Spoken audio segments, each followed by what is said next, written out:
Всем привет! Евгения, канал «Испытано на себе», рубрика «Болгария удивляет».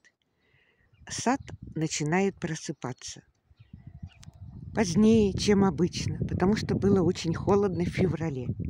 Но посмотрите, цветет форзиция.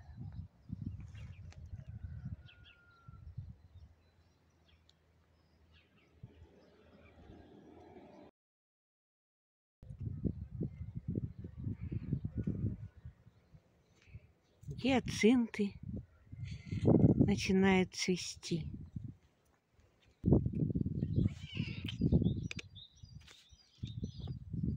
Перезимовала прекрасно юбка. Вот там пионы уже проклевываются. А это цветет алыча. Болгары ее называют джанка.